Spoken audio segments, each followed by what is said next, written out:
है कि a typist commits the following mistakes per page in typing 100 pages. एक typist जो है वो 100 पन्ने टाइप करता है, मतलब 100 पेज टाइप करता है। तो आपको पॉइजन डिस्ट्रीब्यूशन के द्वारा कैलकुलेट करना है कि कितना थ्योरेटिकल मिस्टेक कितनी बार उससे मिस्टेक होने की फ्रिक्वेंसी हो रही है, कितनी बार मिस्टेक हो रहा है, इसकी प्रोबेबिलिटी आपको कैलकुलेट करना है।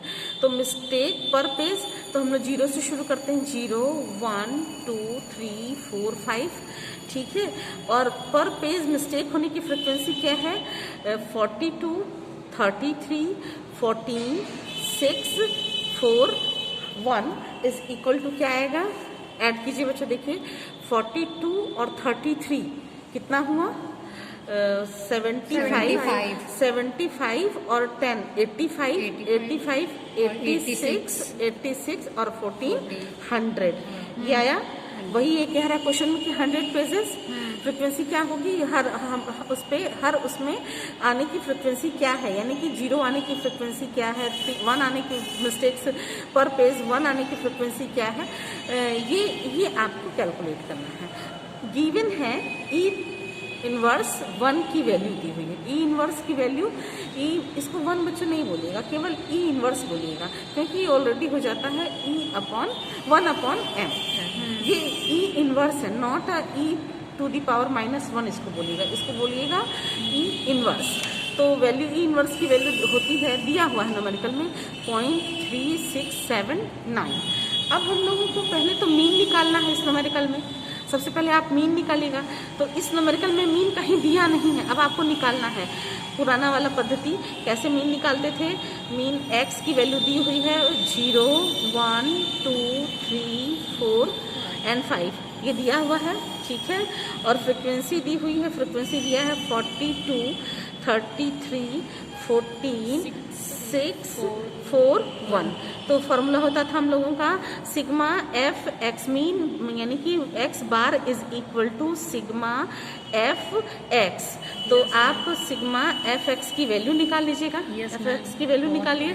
तो ये हुआ आपका 0, ये हो जाएगा 33, ये हो जाएगा 28, ये हो जाएगा 18, ये हो जाएगा 16 और ये हो जाएगा 5।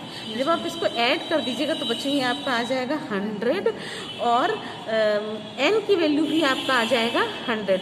फॉर्मूला मीन की वैल्यू होती है, फॉर्मूला होता है mean is equal to sigma F X upon sigma F, यही होता है फॉर्मूला आपका। तो अब ये यहाँ पे आपने लिखा 100 डिवाइडेड बाई 100, तो E की वैल्यू कितनी आ गई, M की वैल्यू कितनी आ गई बच्चों, 1 आ गई, ये 1 आ गई।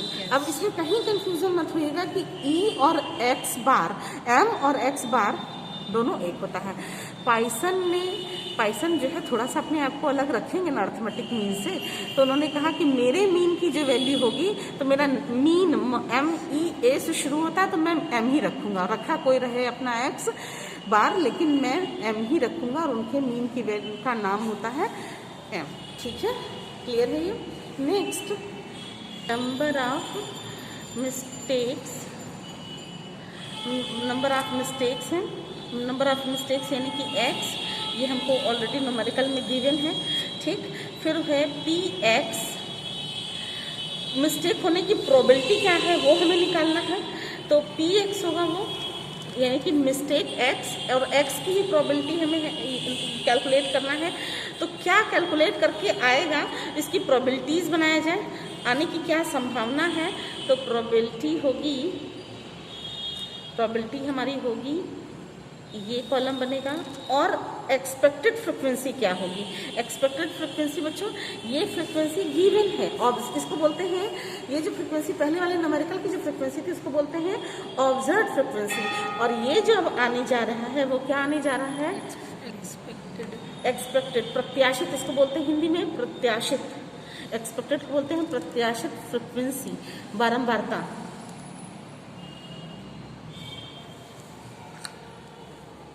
ठीक है, पहले 0 प्रॉब्लम, फिर 1, फिर 2, फिर 3, फिर 4, फिर 5, ठीक है। तो अब हम लोगों का बन जाएगा, क्या बनेगा,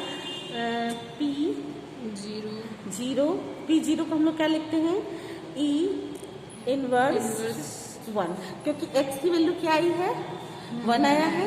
फिर इसके बाद P1, तो क्या हो जाएगा हम लोगों का ये P0 m/1, ठीक है। फिर P2 क्या हो जाएगा बच्चों, इज इक्वल टू, सॉरी यहाँ पे हाँ n माइनस 1 है ना, तो 1 - 1 इज इक्वल टू 0 हुआ। और यहाँ पे P1, सॉरी ये ब्रैकेट यहाँ नहीं होगा, ये होगा P1 ऐसे m/2, ये कॉलम को थोड़ा बड़ा बनाना चाहिए था, ध्यान दीजिए। फिर इसके बाद यहाँ पे आएगा P3, तो P3 हो जाएगा P2 m/3। फिर इसके बाद आ रहा है P4 है is equal to P3 m/4, और P5 is equal to P4 m/5, ठीक है। ये हमारी P आई। P का मतलब जो हमको क्वेश्चन के अकॉर्डिंग निकालना है। अभी तक तो ये तो हम लोगों को न्यूमेरिकल में मिस्टेक्स दिया था, इस मिस्टेक्स को हमने कन्वर्ट किया अकॉर्डिंग टू पाइसन के मीन में हमने इसको कन्वर्ट किया। अब आता है कि प्रोबेबिलिटी क्या होगी इसकी, तो हम लोगों की पहले की प्रोबेबिलिटी ई इनवर्स की प्रोबेबिलिटी न्यूमेरिकल में दिया हुआ है 0.3679, ठीक है। और अब हम मल्टीप्लाई करते जाएंगे, तो 0.3679 इंटू 1, ये 1 है तो 1 से मल्टीप्लाई करेंगे। 2, फिर जब 2 होगा तो 2 से मल्टीप्लाई करेंगे, यानी कि 2 से मल्टीप्लाई, यानी कि यहाँ पर हम वैल्यू रख रहे हैं 1, तो 1 फिर ये अपॉन 2, ये 0.3679 होगा। ये समझ में आया बच्चों कि नहीं आपको? फिर इसके बाद 0.3679 इंटू 1/, m की वैल्यू तो 1 ही आई है ना, m की वैल्यू तो 1 आई है, तो सब जगह जहाँ जहाँ m है वहाँ पर हम 1 रखते जाएंगे, जहाँ जहाँ है, तो ये हो जाएगा। एक्शन कर देते हैं बच्चों। इसको जब कैलकुलेट कीजिएगा तो यही आएगा, इसको कैलकुलेट कीजिएगा तो यही आएगा। जब इसको कैलकुलेट कीजिएगा तो यहाँ पे क्या आ जाएगा, यहाँ पे वैल्यू हो जाएगी पॉइंट, यहाँ पे थोड़ा मिस्टेक है, यहाँ पे हो जाएगा 1.8, 3 को 8 कर दीजिए, 3 ये 3 कर दीजिए, और यहाँ पे इसको 9 कर दीजिए, इस वाले 9 को कर दीजिए, ठीक है। और जब इससे इसका डिवीज़न होगा तो आ जाएगा 0.0613 इंटू 1/4।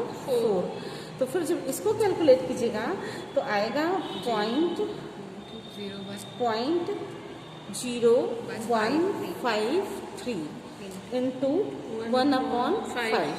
तो जो इसको कैलकुलेट कीजिएगा तो क्या आएगा लास्ट में 0.0030। बच्चों ये वाले कॉलम से ज़्यादा जरूरी है इस वाले कॉलम को बड़ा करना, ठीक है। इस वाले कॉलम को थोड़ा चौड़ा बनाइएगा, तो आप यहाँ पे जैसे इसके इज इक्वल टू मैंने लिखा है वैसे ही आप इसका कैलकुलेशन करके यहाँ पे कैलकुलेशन करेंगे, तो यहाँ पे लिखेंगे 0.3679, फिर 0.3679 जो आ रहा है उसमें 2 का भाग देंगे, तो जो आएगा वो आएगा इज इक्वल टू 0.1839। जो मैंने यहाँ लिखा है आपको यहाँ भी लिखना चाहिए था, 0.1839 होगा यहाँ पे। फिर इसको कैलकुलेट कीजिएगा तो यहाँ पे इज इक्वल टू आएगा 0.0613 यहाँ पे होना चाहिए। मैंने यहाँ इस कॉलम को अगर आप चौड़ा बनाएंगे तो आपकी प्रॉब्लम सॉल्व हो जाएगी। एग्जाम में आप ध्यान रखिएगा कि नंबर ऑफ मिस्टेक्स को छोटा बनाइएगा, इसको थोड़ा सा बड़ा, फिर उससे सबसे बड़ा ये बनाइएगा, फिर उसके बाद एक्सपेक्टेड फ्रिक्वेंसी नहीं भी बड़ा होगा तो भी काम चल जाएगा, क्योंकि उसमें कुछ नहीं करना, उसमें 100 से मल्टीप्लाई करना है। आप केवल एक बार 100 से मल्टीप्लाई करेंगे तो अपने आप क्लियर होता जाएगा। बच्चों देखिए ये आया आपका, लास्ट आपका ये आया। अब कह रहा है कि एक्सपेक्टेड फ्रिक्वेंसी क्या होगी। हम लोगों को जो ये आ रहा है वो परसेंटेज में आ रहा है, तो परसेंटेज को हम कन्वर्ट कर देंगे तो मल्टीप्लाई 100 करेंगे, तो मल्टीप्लाई जब आप हम इस वाले एक्सपेक्टेड फ्रिक्वेंसी को एक नीचे कॉलम करके बना के दिखा दे रहे हैं। एक्सपेक्टेड